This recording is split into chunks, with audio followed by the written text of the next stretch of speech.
British Advanced Pain Clinic, Noppimayam Surgery Duram. For appointments 9155515563.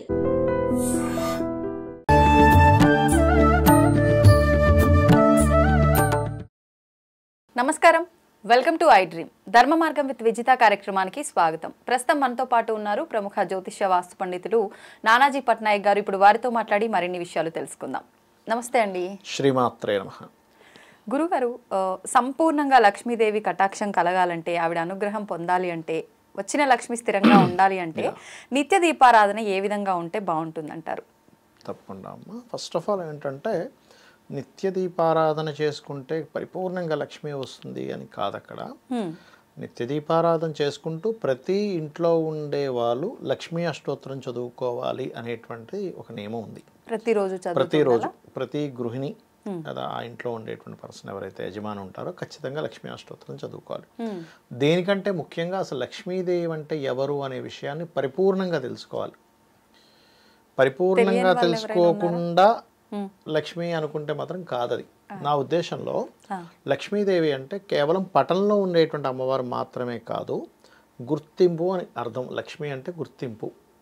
ఎటువంటి గుర్తింపు? ఎటువంటి గుర్తింపు అంటే వాళ్ళ లైఫ్లో వాళ్ళు ఏదైతే జాబ్ చేస్తున్నారో, వాళ్ళు ఏదైతే బిజినెస్ చేస్తున్నారో ఆ గుర్తింపే వాళ్ళకి లక్ష్మి. ఇప్పుడు మీరు ఉన్నారమ్మా, మీరు బాగా యాంకరింగ్ చేశారు, గుర్తింపు. విజిత గారితో విజిత గారు యాంకరింగ్ చేస్తే బాగున్నాను అంటారు. అదే సరిగ్గా యాంకరింగ్ చేయట్లేదు, అబ్బా వద్దులేండి ఆ యాంకర్ అంటాం. అంటే ఎందుకు వచ్చింది అక్కడ? ఇది లక్ష్మి ఎక్కడ వచ్చేసింది? గుర్తింపులో. ఒక హోటల్ ఉందమ్మా, ఆ హోటల్కి మనం వెళ్ళి ఫుడ్ తిన్నాం, చాలా బాగుంది. ఆ రూట్లో వెళ్ళినా సరే మనం అబ్బా అక్కడ భలే ఉంటుంది ఫుడ్, అక్కడికి వెళ్ళి తిందామంటాం. ఎందుకు? ఆ ఫుడ్ బాగుంది కాబట్టి గుర్తించాం మనం. ఆ ఫుడ్ బాగుంది కాబట్టి వెళ్తున్నాం కాబట్టి వాడికి 4 డబ్బులు వస్తాయి. ఒక యాక్టర్ కానివ్వండి, ఒక మెకానిక్కే అనుకుందాం, అక్కడికి వెళ్తే చాలా బాగా చేసిస్తాడు, అసలు చాలా సర్వీస్ చాలా బాగుంటుంది, రీజనబుల్ ఉంటాయి. ఇక్కడ ఏంటి? ఒకటి గుర్తింపు, రెండవది ధర్మం. మనకి శాస్త్రంలో లలితా సహస్రనామాల్లో ధర్మాధ్యక్ష, ధనాధ్యక్ష, ధన ధాన్య వివర్ధిని అనే నామం ఉంది. ఇప్పుడు మీరు ఉన్నారు, మీ వెహికల్ 4 వీలర్ కావచ్చు, 2 వీలర్ కావచ్చు, ఓ దగ్గరికి వెళ్ళారు, చేపించాడు. వాడు అసలు చిన్నదానికి పెద్దదేదో అయిందని చెప్పి చేస్తున్నాడు. మనం ఏమంటాము? అమ్మో వాడు చాలా పెద్ద బ్యాండ్ వేస్తున్నాడు, మనం వెళ్ళకూడదు, అంటే మీ సర్వీస్ ఏదైతే ఉందో, మీ యొక్క వర్క్ ఏదైతే ఉందో ధర్మంగా ఉండడం, పర్ఫెక్ట్గా ఉండడం, అదే లక్ష్మి. ఫస్ట్ అది మనం గుర్తుపెట్టుకోవాలి. ఇప్పుడు మీరు ఒక మంచి హోటల్ పెట్టారమ్మా ఉదాహరణకి, చండాలంగా ఉన్నాయి అందులో ఫుడ్ అంతా, మీరు రోజు లక్ష్మీ పూజ చేస్తున్నారు, వస్తారా డబ్బు? అసలు ఎవరైనా వస్తారా? రారు. ఎందుకు రారు? ఏం లక్ష్మీదేవి పూజ చేస్తున్నావుగా, డబ్బులు ఎక్కువైనా పెట్టొచ్చు కానీ క్వాలిటీ లేకపోతే ఎందుకు వస్తారు? అక్కడ ఫుడ్డే బాగాలేదు కదా. అంతే కదా. అంటే ఏమిటి? నువ్వు అసలు గుర్తించాల్సింది లక్ష్మి అంటే ఎవరో కాదు, నువ్వు మంచిగా కరెక్ట్గా నువ్వు చేసే ధర్మం ఏదైతే ఉందో అదే లక్ష్మి. అందుకే ధర్మాధ్యక్ష అనే వర్డ్ ఫస్ట్ వచ్చింది లలిత సహస్రనామాల్లో. దాని తర్వాత ధనాధ్యక్ష, ధన ధాన్య వివర్తని, ధనాన్ని ధాన్యాన్ని ఇచ్చేదానివి. లాస్ట్లో పెట్టొచ్చుగా ధర్మాధ్యక్ష అనేది. ఫస్ట్ ఎందుకు పెట్టారంటే నీ ధర్మం నువ్వు కరెక్ట్గా పాటిస్తే ఆటోమేటిక్గా లక్ష్మి వస్తుంది. అదే ఆదిశంకరాచార్యుల వారి వృత్తాంతంలో కూడా అదే జరుగుతుంది. ఆయన భిక్షాటం చేసుకుంటూ ఇంటింటికి వెళ్ళేటప్పుడు ఒక ఇంటికి వెళ్ళగానే అక్కడ ఆవిడ పాపం 10 రోజుల నుంచి ఫుడ్ ఉండదు ఆవిడకి. ఉన్న ఒక్క ఉసిరికాయ కాస్త ఆదిశంకరాచార్యుల వారికి దానంగా ఇస్తుంది. ఇచ్చి, స్వామి నా దగ్గర మా ఆయన ఇంట్లో లేరు, బయటికి వెళ్ళారు, 10 రోజుల నుంచి నేనేమీ తినలేదు, ఉన్న ఒక్క ఉసిరికాయ నీకు ఇచ్చానంటే ఆదిశంకరాచార్యుల వారు నీళ్లు, కళ్ళను నీళ్ళు వస్తాయి, వచ్చి లక్ష్మీదేవిని పిలుస్తాడు. ఆయన ఎంతసేపు సాక్షాత్ శంకరుడు. ఆయన పిలిస్తే లక్ష్మీదేవి ప్రత్యక్షం అవుతుంది. ఏంటి శంకర ఎందుకు పిలిచావంటే, అమ్మ చూడమ్మ ఎంత దారిద్ర్యంలో ఉంది, నువ్వు నీ అనుగ్రహం కలిగించు అంటే, సరే నువ్వు అడిగావు కానీ ఇక్కడ ఆమెకు పుణ్యం లేదంటుంది. పుణ్యం ఉంటేనే మనకు డబ్బులు వస్తాయి, గుర్తుపెట్టుకోండి.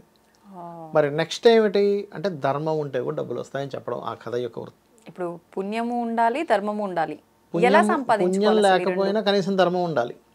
మీకు పూర్వజన్మలో పుణ్యం లేదు, అక్కడ ధర్మం ఏం జరిగింది? ఆ ఇంటికి ఒక భిక్షాటం చేసుకోవడానికి వచ్చినప్పుడు ఉన్న దాంట్లో నువ్వు ఇవ్వగలిగావు, అదే ధర్మం. ఇంకోటి ఏంటి? వచ్చింది ఎవరు? ఆదిశంకరాచార్యుల వారు, గురుస్వరూపం ఆయన. అంటే ఏమిటి? గురువు అనుగ్రహం ఉంటే నీకు ఖచ్చితంగా ఉంటుంది. అంటే సరైన గైడింగ్ ఉండగలిగితే గురువు అనుగ్రహం అంటే. మీకు మిస్గైడ్ చేశారు, మీరు బిజినెస్ పెట్టారు, మిస్గైడ్ జరిగింది, బిజినెస్ రాణిస్తుందా? రాణించదు.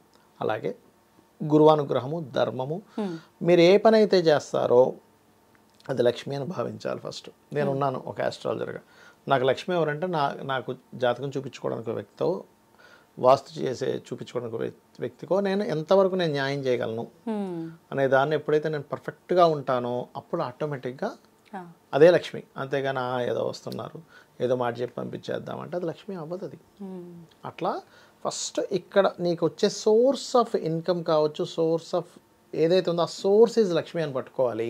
ఆ గౌరవం, ఆ వర్క్ను గౌరవించడం, ఆ వర్క్ను పర్ఫెక్ట్గా చేస్తూ మరి ఈ పటం పెట్టి పూజ చేసుకోవద్దా అంటే అక్కడ ఉన్న అమ్మవారి యొక్క రూపం ఇదని నువ్వు గుర్తించాలి. ఆ సోర్స్ ఏదైతే వస్తుందో అక్కడ నుంచి వచ్చే అమ్మవారి రూపం ఇది. ఈ రూపానికి నేను దండం పెట్టుకుంటున్నా. ఇప్పుడు మన ఫొటోసే ఉంటాయి, మన ఫొటోస్ని జాగ్రత్త పెట్టుకుంటా నేను కాదు కదా ఒకటి ఫోటో కదా చింపాం అమ్మో మన ఫోటో అంటాం. అట్లాగే ఆవిడ రూపం అది, కానీ ఆ రూపంలో అక్కడ ఉంది. అయితే ఇందులో ఎంతైనా సరే మనకి ఏ నామం చేసుకోవాలనేది ఉంటుంది కాబట్టి రోజు కనుక ఎవరైనా ఇంట్లో చక్కగా లక్ష్మీదేవి పటం ముందు మీకు వచ్చే సోర్సెస్ అన్నీ కూడా నువ్వే అమ్మా అని చెప్పి గుర్తిస్తూ దీపం వెలిగించి సింపుల్గా పంచోపచారాలు గంధాన్ని ఫస్ట్ ఆవిడికి చూపించాలి. ఎప్పుడు కూడా గంధం వల్ల పుణ్యం వస్తుందట. పుణ్యము వల్లే మనకు అన్నీ వస్తాయని చెప్పుకున్నాం. సో గంధము సమర్పయామి అని గంధం పెట్టండి, పుష్పం సమర్పయామి అని పుష్పం పెట్టండి, దీపం దర్శయామి అనుకోండి, ధూపం చూపించండి, నైవేద్యం పెట్టండి, చాలా నమస్కారం చేసుకోండి. మీకు ఇంకా అష్టోత్తరాలన్నీ చదువుకోవాలని ఉంది చక్కగా చేసుకోండి. కాకపోతే చాలామంది మిస్టేక్ చేసేది ఏంటంటే ఆవాహనం చేయరు, అసలు ఆవాహనం చేయకుండా చేస్తారు. అయితే అన్నిటికంటే అల్టిమేట్ భక్తే. మీకు గనక మనస్ఫూర్తిగా భక్తి ఉంటే మీరు ఏమీ చేయక్కర్లేదు, అక్కడ కూర్చొని ఆటోమేటిక్గా భగవంతుడు వస్తాడు అక్కడికి. ఆఖరికి చిన్న పిల్లవాడు ఒక చిన్న పటం పెట్టుకొని ఒక 2 అగరబత్తులు వెలిగించి నేను పూజ చేస్తున్నానట్టుగా అనుకున్నా అక్కడికి గణపతి వస్తాడు. అక్కడికి అక్కడ లక్ష్మీదేవి వస్తుంది. చిన్న పిల్లగాడు అంటే వాడికి అసలు ఏం మొక్కుకోవాలి ఏం చేయాలో తెలియని కల్మషం లేని మనస్తత్వం కాబట్టి అదే విధంగా పెద్దవాళ్ళు కూర్చున్నా కూడా అవుతుందా? వస్తుంది, వస్తాడు. భగవంతుడు మన స్మరణ చేసుకోగానే వస్తాడమ్మా. ఇప్పుడు మంత్ర రూపంలో ప్రతిదీ కూడా ఉంటుంది, ఆవాహయామి అని సమర్పయామి అని ఇలా అన్ని ప్రతి ఒక్కటి చెప్తారు. అవన్నీ నాకు తెలీదు. మనం వాడుక భాషలో ఎలా మాట్లాడుకుంటున్నామో అలా స్వామి నేను నీకు ఇలా చేయాలనుకుంటున్నాను, నువ్వు ఇక్కడ ఉన్నావని భావిస్తున్నాను, అలా మాటల రూపంలో కూడా చెప్పుకున్నా సరిపోతుందా? మీరు మంచి ప్రశ్న వేశారు. అన్నిటికంటే భావన ముఖ్యం. స్వామి నేను నీకు ఇది పుష్పం సమర్పిస్తున్నాను, అక్కడ ఉన్నావు అనే భావంతో చేయాలి. అక్కడ అసలు ఉన్నదనే భావనే లేకుండా మీరు ఎంత మంత్రం చదివి అక్కడ పుష్పం పెట్టినా భగవంతుడు తీసుకోడు. భావనే ముఖ్యం. భావన మాత్రైన సంతుష్టాయే నమః అంటుంటారు. అంటే భావన మాత్రం చేత, భావన చాలా ముఖ్యం అమ్మ. ఒక ప్రసాదం పెడుతున్నాము, స్వామివారి కోసం వండుతున్నాను, స్వామివారికి పెడుతున్నాను. ఇప్పుడు ఎలా అంటే ఇప్పుడు కూడా భగవంతుడి మీద భక్తి ఎలా ఉండాలంటే భయంతో కూడిన భక్తి ఉండకూడదు, ప్రేమతో కూడిన భక్తి ఉండాలి. ఒక చిన్న పిల్లవాడిని ఒక తల్లి ఎలా చూసుకుంటుంది? ఇప్పుడు పొద్దున నిద్ర లేచిన వెంటనే ఆ పిల్లవాడికి ఏమైనా కరిచాయా ఏంటని చూసుకుంటుంది. దాని తర్వాత వాడికి చక్కగా అలంకరించాలని చూస్తుంది. అది అలంకరణ అనుకోండి. వాడు స్కూల్కి వెళ్ళిపోతున్నా అంటుంటారే ఉండరా కొంతసేపు ఇది అయిపోతుంది అంటే ఏదో బ్రెడ్ ముగ్గు తిని వెళ్ళిపోతే బాధపడుతుంది. అరే తినకుండా వెళ్ళారే, అక్కడ బాధ కానీ భయం ఉండదు. పిల్లవాడు ఏమంటాడో వచ్చా కానీ భయమే ఉండదు. అలాగే భగవంతుడి విషయంలో కూడా అయ్యో నేను రోజు నివేదన పెట్టడానికి చేసేవాడిని, ఇవాళ నాకు కుదరలేదే అని బాధ ఉండాలి. అంతేగాని భయం ఉంటే ఏం లాభం? భయం అసలు సంబంధమే లేదు. అసలు భయపడ్డం ఏంటి? చాలా మంది చేసే మిస్టేక్ ఏంటంటే భయం. అమ్మో నేను ఈరోజు దీపం 2 ఒత్తులే వేసాను, ఏమిటో ఏమైనా అవుతుంది. ఎందుకు అవుతుంది? ఆయన భగవంతుడు ఎందుకు అవుతాడు అలా చేస్తే కదా? ఇవాళ నేను సాయంత్రం ఇంటికి వెళ్ళలేకపోయిన, తొందరగా లేట్ అయిపోయింది, నేను ఇవాళ పూజ చేసుకోలేకపోయినా ఏమైపోతుందో. ఎందుకు అయిపోతుంది అంటే ఒకటి నేను అనేది ఏంటంటే ఏమైపోతుందో అని భయపడకండి. అరే చేయలేకపోయానే అని బాధపడి మీరు మనసులో తలుచుకుంటే అది పూజ కింద మారిపోతుంది. చేయలేకపోయానే, పిల్లవాడికి ఎలా అయితే నేను ఫుడ్ పెట్టలేకపోయానే, అరే పండగ వచ్చింది మంచి డ్రెస్ కొందాం అనుకున్నా ఏదో తక్కువ కొనేసాను అని బాధ అసలు చూసారు తల్లికి తండ్రికి. అలాగే అబ్బా అమ్మవారికి ఒక చీర పెడదాం అనుకున్నా బాధ, ఈ జాకెట్ పీసే పెట్టగలుగుతాను. ఎప్పుడైతే మీరు అలా ఎప్పుడైతే ఫీల్ అవుతారో ఖచ్చితంగా అమ్మవారు మీకు ఏం కావాలంటే అది ఇస్తుంది. అలా ఫీల్ అయిన వాడిని ఖచ్చితంగా తల్లిలా రక్షిస్తుంది. అంటే మనం పిల్లవాడిని ఎలా అయితే ఒక పాపకో బాబుకో ఎలా అయితే చూసుకుంటామో సేమ్ యాజ్ ఇట్ ఈజ్ అలా చూసుకోగలగాలి భగవంతుడు. అయితే ఇది రావడానికి అంత ఈజీ కాదు, అదొక యోగం ఉండాలి. అంటే జన్మజాతకంలో కాంబినేషన్స్ ఆఫ్ ప్లానెట్స్ అంటారు. అంటే భక్తి ఇన్బిల్ట్గా ఉంటుంది వాళ్ళకి. గురుకేతు కనెక్టివిటీ, లేదా శనికేతు కనెక్టివిటీ, లేదా బుధకేతు కనెక్టివిటీ, చంద్రకేతు కనెక్టివిటీస్ అని కొన్ని ఉంటాయి. అవి ఇంట్యూషన్ కాంబినేషన్స్ అంటారు వాటిని. ఎట్ ఏ సేమ్ టైం అవి భక్తి యోగాన్ని ఇచ్చేవి కూడా. ఆ భక్తి యోగం మీకుంటే మీరు ఎవరికో చెప్పడమో లేకపోతే మీకెవరో చెప్పడం అనేటువంటిది అవసరం లేదు. మీకు స్వతహాగా ఆటోమేటిక్గా వాళ్ళకే స్వతహాగా ఉంటుంది. వచ్చేస్తుంది. కానీ రావాలి అంటే ఫస్ట్ ఈ కాంబినేషన్ లేదండి, కానీ నాకు భక్తి మార్గం వైపు ఎక్కడో చిన్నది లాగుతుంది, నేను ఇంకా కంప్లీట్గా వెళ్ళలేకపోతున్నాను అనుకునేవారు ఎక్కువగా పురాణాలు, ఇతిహాసాలు ఇవన్నీ వినాలి. వినగా వినగా వినగా ఏమవుద్దంటే నువ్వు ఫస్ట్ నువ్వు ఒక మదర్గా భావించాలి. ఒక అమ్మవారి ఆరాధన చేస్తున్నాము, యువర్ మదర్ అమ్మ అనిపిస్తుంది. ఎట్లా అనుకుంటాం, ఓన్ మదర్ ఉంది కదా. నా జర్నీలో కూడా నా యొక్క ఈ యొక్క జర్నీ ఏదైతే స్పిరిచువల్ జర్నీ ఉందో నాకు కూడా స్టార్టింగ్ ఎలా ఉండేదంటే, ఏదో దేవుడు అంటే నాకు కూడా ఒక ఏజ్ ఉన్నప్పుడు, అంటే ఒక 15-18 ఏళ్ళ వయసు ఉన్నప్పుడు ఒక బిజినెస్ లాగే ఉండేది నా మైండ్ సెట్ కూడా. ఎట్లాగా స్వామి ఎప్పుడు బిర్లా టెంపుల్కి వెళ్ళేవాడిని పొద్దున్నే. ఆ ఏజ్లో చిన్నప్పుడు బిర్లా టెంపుల్కి ఒక 15 ఏళ్ళ వయసులో కూడా, యంగ్ ఏజ్లో కూడా పొద్దున్నే 6 o'clock వెళ్ళిపోయేవాడిని. ఎవరు ఉండరా, ప్రశాంతంగా ఉంటుంది. నాకేంటంటే ఎప్పుడైనా ఏదైనా కావాలంటే బిర్లా టెంపుల్ వెంకటేశ్వర స్వామిని అనుకోవడం, స్వామి నాకు ఇది అయిపోయేలా చూడండి, అయిపోగానే ఏదో కొబ్బరికాయ కొట్టేసాడు వెళ్ళిపోవడం. తర్వాత ఏంటి నేను బిజినెస్ చేస్తున్నానా భగవంతుడితోని అని అనిపించిన తర్వాత స్లోగా నాకు అర్థమవుతూ వచ్చింది వాట్ ఈజ్ గాడ్ అని.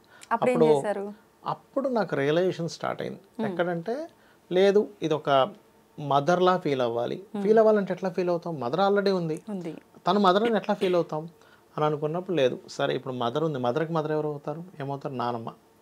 మరి ఈ అమ్మ ఎక్కడి నుంచి వచ్చింది, నానమ్మ నుంచి వచ్చింది. ఆ నానమ్మ ఎక్కడి నుంచి వచ్చింది, వాళ్ళ పై నుంచి. కానీ ఈ సృష్టి అంతా ఎక్కడి నుంచి వచ్చింది, అన్నిటికీ మదర్ ఆవిడ అని మీకు ఎప్పుడైతే స్పష్టత వస్తుందో, ఆ స్పష్టత ఎప్పుడు వస్తుందంటే దేవి భాగవతము, రామాయణ మహాభారతాలు ఇవన్నీ చదవగా వినగా అప్పుడు మనకి ఒక క్లారిటీ వస్తుంది. అప్పుడు ఆటోమేటిక్గా మన మైండ్ అటు వెళ్ళిపోతుంది. ఆ క్లారిటీతో మనం స్పిరిచువల్ జర్నీ బాగుంటుంది. అయితే ప్రతి ఒక్కరు కూడా చేయాల్సింది, భగవంతుడు అంటే భయం ఉండకూడదు, చేసే ప్రతి పనిని గౌరవించాలి, ధర్మంగా ఉండాలి. అప్పుడు మనం ఆలోచించాల్సిన అవసరమే లేదు. ఇంకోటి ఏంటంటే చాలా మంది బిజినెస్ పెడతారు, ఏదో పూజ చేయించుకుంటారు, ముహూర్తం పెట్టుకుంటారు, నాకు ఇది కలిసి రాలేదు, ఏంటో నాకు కలిసి రాలేదు, నీకు టైం బాగోదు. ఒక్కోసారి ఆ బిజినెస్ డెవలప్ అవడానికి సర్టన్ పీరియడ్ ఉంటుంది. ఆ రిస్క్ క్యాలిక్యులేషన్ చేయరు, నువ్వెంత పెట్టాలి, ఎలాంటి జాగ్రత్తలు తీసుకుంటున్నావు, నీకు అసలు ఆ బిజినెస్లో కలిసి వచ్చే యోగం ఉందా లేదా, ఇవేవి చూసుకోకుండా గుడ్డిగా వెళ్ళిపోతారు. కొంతమంది అయితే అసలు వాళ్ళకి 1% కూడా ఎక్స్పీరియన్స్ ఉండదు, వెళ్ళిపోయి బిజినెస్ పెట్టేస్తారు. అసలు అది ఎట్లా రన్ అవుతుంది ఏంటి నన్ను అడిగితే, నువ్వు భగవంతుడిని చిన్నపిల్లగాడిగా ఎలా చూస్తావో బిజినెస్ని కూడా చిన్నపిల్లవాడిగానే చూడాలి, అంత కేర్గా చూసుకోవాలి. అప్పుడే నీకు బిజినెస్ కూడా వర్కౌట్ అవుతుంది. నిజంగానే మీరు చెప్పినట్టుగా ఒక చిన్న పిల్లలైతే ఎలా ఎదుగుతూ ఉంటారో ఆ తల్లి లాలనలో పాలనలో, బిజినెస్ కూడా మనం అలా చూసుకుంటే లేకపోతే అది మీకు అవును చేయదు, అది వర్కౌట్ అవుతుంది. నిజంగానే మంచి ఎగ్జాంపుల్ చెప్పారు. నిజంగా ప్రతి ఒక్కరు స్టార్టింగ్ లో బిజినెస్ పెట్టే ముందు ఇలాంటి విషయాలు తెలుసుకున్న తర్వాత బిజినెస్ పెడితే బాగుంటుంది. బిజినెస్ పెడుతుంటారు, లాస్ అవుతుంటారు. బిజినెస్ అనే కాదు, చేసిన ప్రతి పనిలో కూడా డబ్బు నిలవట్లేదని చెప్పి బాధపడుతుంటారు. చాలా మంచి విషయాలు తెలియజేశారు. చాలా మంది అంటూ ఉంటారు భక్తి ఉండొచ్చు కానీ అది మూఢభక్తిగా మూర్ఖత్వంగా ఉండకూడదు అని చెప్పి. ఎవరికి వాళ్ళు నాది భక్తి అని చెప్పి, నేను చాలా భక్తిగా పూజలు చేస్తున్నాను అని చెప్పి, భగవంతుడి పైన నేను చాలా శ్రద్ధగా పూజలు చేస్తున్నాను అని చెప్పి అనే ధోరణిలోనే ఉంటారు. అసలు మూర్ఖత్వం అని ఎవరికి వాళ్ళకు అనిపించదు, చూసే వాళ్ళకు మాత్రం అనిపిస్తుంది. ఏంటి అసలు మూర్ఖత్వం అంటే ఏంటి, భక్తి ఏ విధంగా ఉండాలి అంటే ఒకటేనమ్మా. ఇక్కడ సింపుల్ ఏంటంటే నిజంగా శ్రద్ధగా భక్తిగా చేసేటువంటి వ్యక్తి ఎప్పుడూ కూడా మూర్ఖత్వంలోకి వెళ్ళడు, గుర్తుపెట్టుకోండి. వెళ్ళడు. నిజంగా భక్తిగా నిజమైనటువంటి భక్తికి నిర్వచనం కనుక తెలిస్తే అక్కడ ఇంకా మూర్ఖత్వానికి తావు లేదు, గుర్తుపెట్టుకోండి. ఎందుకు అంటే భక్తి మార్గంలోకి కంప్లీట్గా వెళ్తే మూర్ఖత్వం అంటే ఏమిటి, ఒక మొండిగా వ్యవహరించడం, ఇది నాదే సాగాలని అనుకోవడం, ఇది మూర్ఖత్వం, అంతే కదా. మూర్ఖత్వానికి ఏంటి మూర్ఖుడా ఏంటి ఇలా ఉన్నాడు అంటుంటాం. ఎప్పుడైతే మీరు స్పిరిచువల్ లైన్లో కంప్లీట్గా ఎంటర్ అయిపోతారో మూర్ఖత్వానికి తావు ఉండదు. కారణం ఏమిటి అంటే కంప్లీట్ స్పిరిచువల్లోకి వెళ్ళిపోయాక ఇప్పుడు లలితా సహస్రనామాలే ఉన్నాయి. మొత్తం లలితా సహస్రనామాలు కనుక మీరు చదివి అర్థం తెలుసుకుంటే ఏమవుతుందంటే ప్రతిదీ అనువనువున నిండుంది అమ్మవారే అని అర్థమవుతుంది. ఇప్పుడు మీరు ఎవరితో మూర్ఖత్వంగా ఉంటారు, భార్యను చూడగానే అరే భార్య కూడా ఎవరో కాదు అమ్మవారి రూపమే కదా, పిల్లల్ని చూడగానే అమ్మవారి రూపమే కదా అనిపిస్తుంది, వాళ్ళతో మూర్ఖత్వంగా ఉండరు. అలా ధర్మాలు ఏం తప్పడాయన. ఇప్పుడు పిల్లవాడు స్కూల్కి వెళ్ళట్లేదు, అప్పుడు కొంచెం స్ట్రిక్ట్గా ఉంటాడు, అమ్మవారు కదా అని ఇంట్లో కూర్చోబెడితే ఎట్లా స్కూల్కి వెళ్ళాలంటే ఆ తేడా తెలుస్తుంది. ఎప్పుడైతే ఈ విశ్వంలో ఉన్న ప్రతిదీ కూడా సమానమే, నేను రెస్పెక్ట్ఫుల్గా ఉండాలి అవతల వాళ్ళతో ఇది వచ్చేస్తుంది కంప్లీట్గా స్పిరిచువాలిటీ అంటే చాలామంది ఏమనుకుంటారంటే రోజు ఉదయాన్నే లేచి పూజ చేయడం మాత్రమే అనుకుంటారు. అవును. కానీ పూజ చేయడం మాత్రమే కాదు, గుర్తుపెట్టుకోండి. మరేంటి? పూజతో పాటు ఈ విశ్వంలో ఉన్న ప్రతిదీ కూడా ఈశ్వర స్వరూపం అనే భావన మీకు కంప్లీట్గా కలగాలి. ఇప్పుడు మనకి చూడండి, అతిథి దేవో భవ అన్నారు. అవునండి. అతిథి దేవో భవ ఏంటి అంటే అతిథి రూపంలో కూడా భగవంతుడు వస్తాడు మన ఇంటికి, మన ఇది స్వీకరించడం కోసం. మాతృదేవో భవ అన్నారు, పితృదేవో భవ అన్నారు, ఆచార్య దేవో భవ అన్నారు. అంతే కదా. అవును. ఇప్పుడు నీకు వచ్చే ఫ్రెండ్ ఎత్తదేగా మరి, అంటే అక్కడ ఏంటి, అందరిలో నువ్వు దేవుణ్ణి చూడమనే కదా అర్థం. అక్కడ ఈ రోజు రేపు వచ్చే ఫ్రెండ్స్ అలా ఉన్నారా చెప్పండి. అంటే వాళ్ళు ఎలాగున్నా సరే మనం ఇచ్చే మర్యాద మనం ఇవ్వాలి. వాళ్ళు ఎలాగున్నా మీరు చూపించేది మీరు చూపించి వదిలేసేయాలి. అలా ఉన్నారు అలా లేరు కదా, నేను వాళ్ళని అట్లా చూడను అనుకుంటే మాత్రం మీరు చేసే దోషం అవుతుంది. ఇప్పుడు ఒక స్కూల్ ఉందమ్మా, స్కూల్లో స్టూడెంట్స్ ఎలా ఉన్నా టీచర్ చెప్పేది కరెక్ట్గా చెప్పాలి. 40 మంది స్టూడెంట్స్లో ఇద్దరైనా మంచి వాళ్ళు ఉంటారు. 38 మంది పోనీ ఒక బ్యాచ్ ఉన్నారనుకుందాం, ఇద్దరైనా మంచి వాళ్ళు, ఆ ఇద్దరి కోసం మీరు చేసేటువంటి కృషి మంచి అవుతుందిగా. అట్లా అనమాట. అయితే ఎప్పుడైతే మూర్ఖంగా, అంటే మనం మూర్ఖత్వంలోకి వద్దాం. మూర్ఖంగా ఉంటారంటే ఏమిటి, నేను అమ్మవారు ఉపాసకునండి నాకు విపరీతమైన కోపం ఉంటుంది అంటే ఇంకా అర్థం లేదు, ఇంకా అక్కడ అర్థం లేదు ఇంకా మీకు. నరసింహస్వామి ఉపాసకునండి నేను చాలా కోపం ఉంటుంది అంటే ఏంటి, నరసింహస్వామి ఉపాసకుడైతే కోపం ఉండాలా, దుర్గా ఉపాసకుడైతే కోపం ఉండాలా? అసలు అది కానే కాదంటా నేను. నరసింహస్వామి కనిపిస్తే ప్రహ్లాదుడు ఆనందంగా వెళ్ళిపట్టుకున్నాడు, ఆయన భయపడలే. ఉగ్రం చూస్తే మరి ఆయన కోపం వచ్చేయాలిగా మరి. ఆయన ప్రసన్నం చేసుకుని నరసింహస్వామి వచ్చాడు, నరసింహస్వామి అవతారంలో ఆయన వచ్చాడు అంటే అక్కడ నరసింహస్వామి భక్తుడు అంటే కదా, అక్కడ నారాయణుడే కదా ఎవరు ఆయన, అవునా కదా. చాలామందికి తెలియక భయంతో చేసే పూజ వల్లే మూర్ఖత్వం వస్తుంది. ఏమవుతుందో ఏంటో అని చేసి ఏమైపోతుందో, ఇట్లా చేసావు అలా చేసావు. అసలు శాస్త్రంలో నువ్వు పూజ చేసేటప్పుడు కోపపడ్డావు, కోపగించావు ఆ పూజా మందిరంలో అంటే ఇమ్మీడియట్లీ గుండు కొట్టించుకోమని చెప్పింది శాస్త్రం. గుండు కొట్టించుకొని మొండనం చేయించుకొని 3 రోజుల పాటు చింతించాలట. అయ్యో ఏమిటిది, ఒక అతిథి వచ్చారమ్మా మా ఇంటికి, అతిథి రాగానే అతిథి ముందు మనం కేకలేస్తామా ఇంట్లో? వెయ్యము. ఏమన్నా సరే తర్వాత మాట్లాడదాం, ఫస్ట్ ఆయనను పంపించేద్దాం, ఆవిడ వచ్చింది ఏదో టీ టిఫినో మిక్చర్ ఏదో ఇచ్చాం, కాసేపు చక్కగా నవ్వుతూ మాట్లాడి పంపించేసిన తర్వాత ఇంట్లో గొడవలు చూసుకుంటాం, అవునా కదా. మరి భగవంతుడిని అక్కడ పిలిచావు, పూజా మందిరంలో ఆవాహనం చేసావు, ప్రాణప్రతిష్ఠ చేసావు, ఆవాహనం చేసావు, పంచోపచార పూజ చేసావు. అక్కడ ఎలా ఉండగా నువ్వు కేకలు వేస్తే దేవత అక్కడ ఉండదు.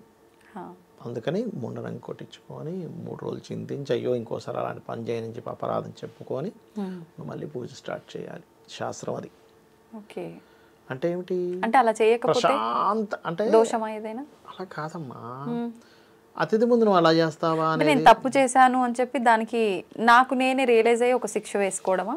శిక్ష వేసుకోవడం, ఇంకోసారి చేయకుండా ఉండడం. అలా అంటే నీ పాపము పూర్తిగా తొలగేది, నీకు ఒక జ్ఞానం కలిగేది ఎలా అవుతుంది అంటే దేవతా అనుగ్రహం వల్ల జరుగుతుంది. నీకు ఒక మంచి థాట్ రావాలన్నా కూడా దేవతా అనుగ్రహం లేకపోతే థాట్ రాదు మీకు. ఒక పెద్ద దీని నుంచి మీరు బయటపడాలన్నా దేవతా అనుగ్రహం లేకపోతే మీరు బయటపడలేరు. పాపము పుణ్యము మీరు చేసే పనులు మీకుండే థాట్స్ వీటి వల్ల ఏర్పడతాయి.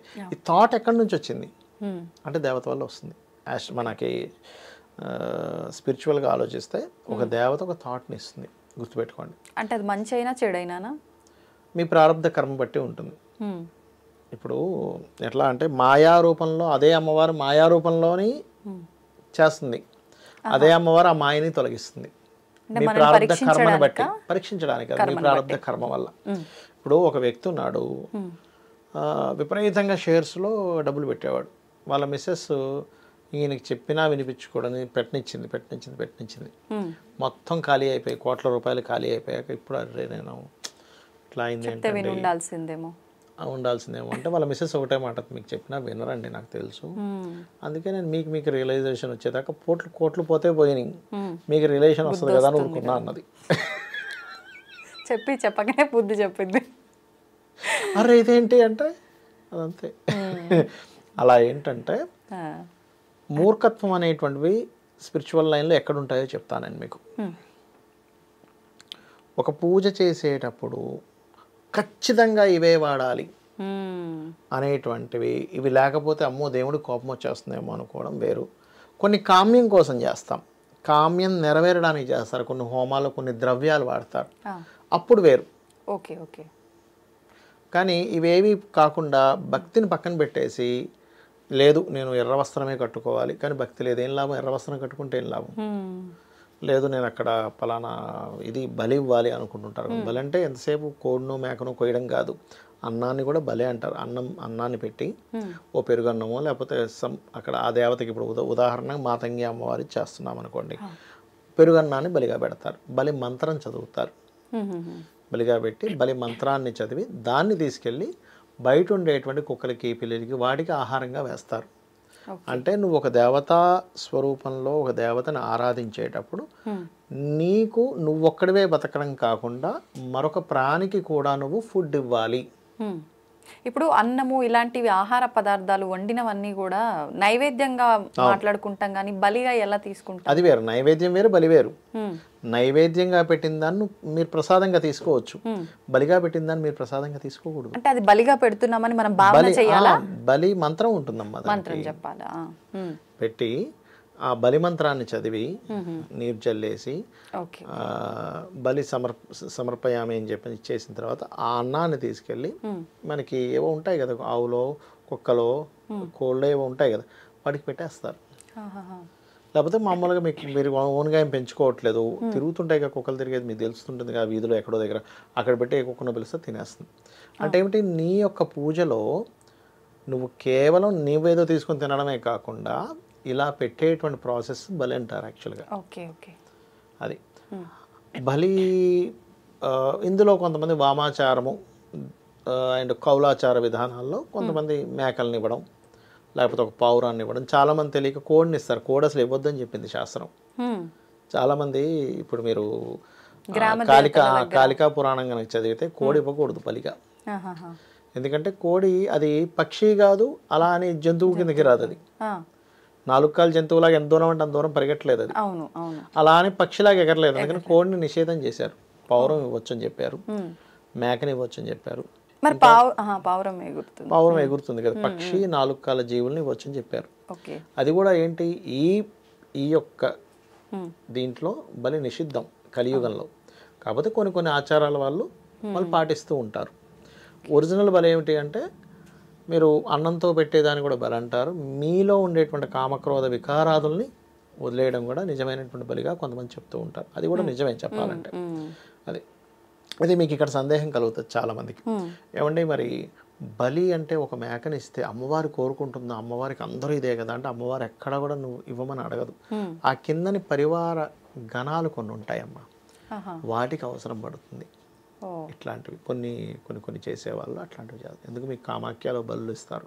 మన తారాపీఠ వెళ్ళా, డైరెక్ట్గా అక్కడైతే అసలు ఇట్లా కట్మన్ టెంపుల్లోనే ఎందుకు అమ్మవారికి చేప వండి చేపని నైవేద్యంగా పెట్టారు, మందుని నైవేద్యంగా పెట్టారు. నాన్ వెజిటేరియన్ తినేవాళ్ళు ఆ చేప అందరికీ పంచుతున్నారు ప్రసాదంగా. తారా అంటే ఉగ్రదేవతల దశమహావిద్యల్లో ఒకటి తారాపీఠ వెళ్ళాను. అక్కడ పక్కనే శ్మశానం ఉంది, ఆ శ్మశానంలో హోమాలు చేస్తున్నారు, మందుతో హోమాలు చేస్తున్నారు. అక్కడ నేను చూసా వెళ్ళి. అక్కడ పద్ధతులు అవి. ఎటువంటి పూజలు అవి? దేనికి సంబంధించిన? అమ్మవారికి సంబంధించినవే. లక్ష్మీదేవి పూజ కూడా చేస్తున్నారు అక్కడికి వెళ్ళి. లక్ష్మీ అమ్మవారి వాళ్ళ పద్ధతి ఏంటంటే, మీకు లక్ష్మీ అమ్మవారిది బాగా కావాలంటే ఉగ్రంగా చేయాలంటే వాళ్ళ సిస్టమ్ ఏంటంటే, అంటే ఒక్కొక్క ప్రాంతం బట్టి ఒకటి ఉంటుంది. వాళ్ళు ఏమంటారు, మేము భక్తిగా చేస్తాం, అమ్మవారికి ఇది ఇష్టం. ఇప్పుడు ఇది మనం మూర్ఖత్వమే అనుకోవచ్చు. అంటే వాళ్ళ శాస్త్ర ప్రకారం ప్రాంతాన్ని ప్రకారం వాళ్ళు ఆచరిస్తున్నది కరెక్టే అయినా మన దగ్గర అలాంటివి లేదు కాబట్టి మనం మూర్ఖత్వం అని అనుకుంటాం. మనము ఒకటేనమ్మా, ఇక్కడ ఏం లేదు. ఇక్కడ ఏంటంటే భక్తే ప్రధానం. మీరు ఏం చేసినా కూడా, మీరు ఏమి చేసినా భక్తి లేకపోతే మీరు కోడిని బలిచ్చినా లేకపోతే మేకని బలిచ్చినా దున్నపోతుని బలిచ్చినా ఏమి ఉండదు అక్కడ. మీకు భక్తి ఉంటే మనకి మన భగవద్గీతలో చెప్పినట్టు మీరు భక్తితో పుష్పమైనను పత్రమైనను ఫలమైనను ఉదకమైనను ఫలాపేక్ష రహితంగా నాకు ఎవరైతే సమర్పిస్తున్నారో వాటిని నేను ప్రీతిగా స్వీకరిస్తున్నాను. అంటే నా కాన్సెప్ట్ ఏంటంటే, మీరు ఏదో దున్నపోతును లేకపోతే మేకను బలిచ్చేస్తే వెంటనే నా కోరికలన్నీ అమ్మవారు తీర్చేస్తుంది అనుకోకండి. భక్తి లేకపోతే ఎటువంటిది ఇచ్చినా మీకు రాదు. ఓకే. మూర్ఖంగా వెళ్ళిపోతే రావు. కాన్సెప్ట్ అర్థం చేసుకోవాలి. ఇక్కడ కేవలం దేవతా ఆరాధన అంటే పటం పెట్టుకొని చేసుకోవడమే కాకుండా మీరు జీవించే విధానంలో మీరు మాట్లాడుతున్నారు ఒక కమ్యూనికేషన్. ఎవరు? వాగ్దేవి ఉంది లోపల. అంటే వాగ్దేవి ద్వారా మీకు కమ్యూనికేషన్ వస్తుంది కాబట్టి మీరు ఎంత మంచి కమ్యూనికేషన్ చేయాలి, ఎంతసేపు అవతల వాడిని ఇబ్బంది పెట్టేలాగో లేకపోతే వాడి మనసు చివుక్కుమనేలాగో చేస్తే మీకు ఆ వాగ్దేవిని అవమానించినట్టే నా ఉద్దేశంలో. బుద్ధిదేవి బుద్ధి రూపేణ సంస్థిత అంటారు. యాదేవి సర్వభూతేషు బుద్ధి రూపేణ సంస్థిత. మీ బుద్ధి ఉంది. మీరు అవతల వాడి మీద ఎంతసేపు నెగిటివ్ కోణంలో చూడడం, వీటికి ఇట్లా వచ్చేసిందా అని చెప్పి నువ్వు ఈర్షపడితే అక్కడ ఒక దేవత ఉంది. ఇక్కడ ఏంటంటే మన హిందూ మన సనాతన ధర్మంలో ప్రతిదానికి ఒక దేవత ఉందని చెప్తుంది. చేసే ప్రతి వెనకాల ఒక దేవత ఉంటుంది. ఆ దేవత ప్రేరణ చేత జరుగుతూ ఉంటుంది. నువ్వేదో అనుకుంటున్నావు, నువ్వేదో చేస్తున్నావు అనుకుంటున్నావు, కానీ ఆ దేవత ప్రేరణ వల్ల నీకు జరుగుతుంది అనేటువంటి కంప్లీట్ నాలెడ్జ్ ఎప్పుడైతే వస్తుందో దట్ ఈస్ కరెక్ట్ స్పిరిచువాలిటీ. ఒక జ్ఞానంతో కూడిన భక్తి ఉండాలి. ఏ పని చేసినా ఏ పూజ చేసినా కూడా. అది అయితే మరి ఈ మద్యము మాంసము పెట్టి ఎందుకు చేస్తారంటే అమ్మవారిని ప్రేరేపించేటువంటి పద్ధతుల్లో కొన్ని వామాచార పద్ధతులు అవి. అంటే సాత్వికంగా ప్రేరేపించేటువంటి వేరే ఉంటాయి, కొంచెం ఇట్లాంటి వాటిల్లో ప్రేరేపించేసి కొంతమంది ఆ యొక్క సిద్ధిని పొందుతుంటారు. ఇప్పుడు మీరు అన్నట్టుగా సాత్విక పద్ధతిలో చేసే పూజలకు కన్నా వామాచార పద్ధతిలో ఈ కవలాచార ఏదో ఉంది కదా, ఆ పద్ధతుల్లో చేస్తే తొందరగా అనుకున్న పనులు నెరవేరుతాయని చెప్పి అంటుంటారు కదా, అది నిజమేనా? మీరు ఏ పద్ధతి చేసినా భక్తి అనేటువంటి కాన్సెప్ట్ అక్కడ లేకపోతే ఏ పద్ధతిలోనే మీకు పని జరగదు అంటాను నేను. ఓకే, అంతే. అందరూ అంటుంటారు ఏమండి ఈ పద్ధతుల్లో అవ్వవు, ఆ పద్ధతుల్లో అవుతుంది అంటారు. ఆ పద్ధతికి కూడా భక్తి అవసరం, భావన భక్తి అవసరం. అక్కడ అమ్మవారు వస్తుంది, అమ్మవారికి నేను ఈ రకంగా ప్రేరేపిస్తున్నాను అనేటువంటిది అవసరం అక్కడ. మీరు ఏమంటే నేను సాత్విక పద్ధతిలో చేస్తున్నాను, నేను చక్కగా గారెలు వండి పెట్టాను, నాకు మాంసాహారం ఏమిటది చాలా పెద్ద ఇది కదా అని మీరు కనుక ఇక్కడ అమ్మవారు ఉందనేటువంటి భావన లేకుండా పెట్టారనుకోండి, భక్తి లేకుండా పెట్టారనుకోండి, ఆ సాత్విక పద్ధతి కూడా తీసుకోదు. ఇప్పుడు మీరు భక్త కన్నప్ప ఆయన వచ్చేసి శివుడి దగ్గర నోట్లో నీళ్ళు తీసుకొని నోట్లో నీళ్ళతో శివలింగాన్ని క్లీన్ చేస్తాడు, కాళ్ళతో క్లీన్ చేస్తాడు, చేతులు అన్ని ఉంటాయి, మాంసం తీసుకొచ్చి పెడతాడు. అంటే ఏముంది అక్కడ? భక్త కన్నప్ప నా స్వామికి నేను మాంసం పెట్టదా, నా స్వామికి నేను పెట్టాలి. నేను మీకు ఇందాక ఒక వీడియోలో చెప్పాను, పిల్లవాడికి ఇప్పుడు ఫుడ్ పెట్టాలనేటువంటి భావన ఉంది. నా స్వామికి నేను పెడుతున్నాను, అయ్యో నా స్వామి ఆరగిస్తున్నాడు అనే భావన. ఒక అతనైతే చలికాలం వస్తే శివలింగానికి కొంచెం గోరువెచ్చని నీళ్ళతో చేస్తాడు. ఆయన ఫీలింగ్ ఏంటంటే అమ్మో ఇంత చలి ఉంది, స్వామివారికి చలేస్తుందేమో, స్వామివారికి చలి ఏంటి కాదు, ఈయన కాన్సెప్ట్ ఏంటంటే అయ్యో నా స్వామి.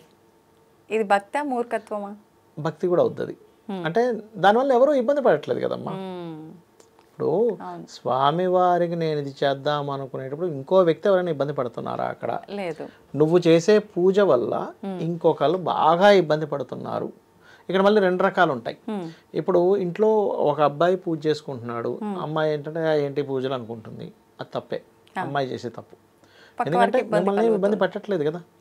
అలా కాకుండా ఆ అమ్మాయికి ఇష్టం లేకపోయినా సరే నువ్వు ఖచ్చితంగా ఇది చేయాల్సిందే అని చేయకూడదు, బలవంతం పెట్టకూడదు ఎవరిని. అబ్బాయి చేసుకునే పూజ అబ్బాయి చేసుకోవాలి. అలా అని పూజ చేసేవాడిని వీడిని ఆపకూడదు. వీడు ఆపితే వీడిది మూర్ఖత్వం అవుతుందిగా. శుభ్రంగా పూజ చేసుకుంటుంటే ప్రాబ్లం ఏంటి? బలవంతం అమ్మాయిని చేయకూడదు, అబ్బాయి నీకు ఇష్టం ఉంటే జాయిన్ అవ్వనాలి. అలా అని చేసేవాళ్ళని వీళ్ళు ఆపకూడదు. చేసేవాళ్ళని ఆపినా వీళ్ళ మూర్ఖత్వం అవుతుంది. చేసేవాడు వాడు ఒకటే చేసుకోకుండా ఇంట్రెస్ట్ లేకపోయినా అసలు నువ్వు కూర్చోవాల్సిందని బలవంతం చేసింది. ఎందుకంటే భక్తి యోగం అమ్మా. నువ్వు కూర్చోబెట్టినంత మాత్రం నువ్వు మనిషి కూర్చుంటాడేమో కానీ మనసు కూర్చోదు అక్కడ. మనసు లేకుండా చేసేటువంటి పూజ, మనసు పెట్టకుండా చేసే పూజ అంత ఈజీ కాదు. అన్ని యోగాల కంటే గొప్ప యోగం భక్తి యోగం. అంత ఈజీగా రాదు అది భక్తి యోగం. మీరు కాన్సన్ట్రేషన్ చేయగా చేయగా చేయగా చేయగా ఎక్కడో మీకు అది కనెక్ట్ అవుతుంది. భక్తి యోగం కనుక జాతకంలో ఉంటే వాళ్ళకి జన్మరాహిత్యం ఉంటుంది. అది ఇప్పుడు మీరు అన్నారు చేసే భావన ముఖ్యము, భక్తి ముఖ్యము అని అన్నారు. అలా చేస్తే సాత్విక రూపంలో చేసినా ఏ రకంగా చేసినా ఫలితం ఉంటుంది. మరి ఇప్పుడు కర్మ ఉంటుంది కదా, మనం గతంలో చేసుకున్న కర్మను బట్టి కూడా ఇప్పుడు ఈ జన్మలో అనుభవించేది ఉంటుంది. ఆ కర్మ అలా పాపపు కర్మ మూట కట్టుకొని అక్కడ ఉన్నప్పుడు నేను ఎంత భక్తితో చేసినా ఏం చేసినా ఆ ఫలితం అనేది ఉంటుందంటారా? కర్మ అనేది ఎప్పుడు తగ్గుతుందంటే అమ్మ, పూర్వజన్మ కర్మలు మనకి శాస్త్రాల్లో చెప్పారు కొన్ని. లలితాహాస్రామ నిత్యం చేయడం ద్వారా పూర్వజన్మ కర్మ దగ్ధం అవుతుంది, శాస్త్రంలో ఉంది. సూర్య నమస్కారాలు చేయడం ద్వారా, భక్తిగా మీరు చేసే పూజాది కార్యక్రమాలు ఏవైతే ఉన్నాయో, భక్తిగా మీరు చేసేటువంటి ఆలయాలకు వెళ్ళి సేవలు చేయడం వల్ల కర్మ తొలగుతుంది, ఉంది, ఖచ్చితంగా ఉంది. ఓకే ఓకే, తొలగుతుంది. ధన్యవాదాలండి. శ్రీమాత్రే నమః.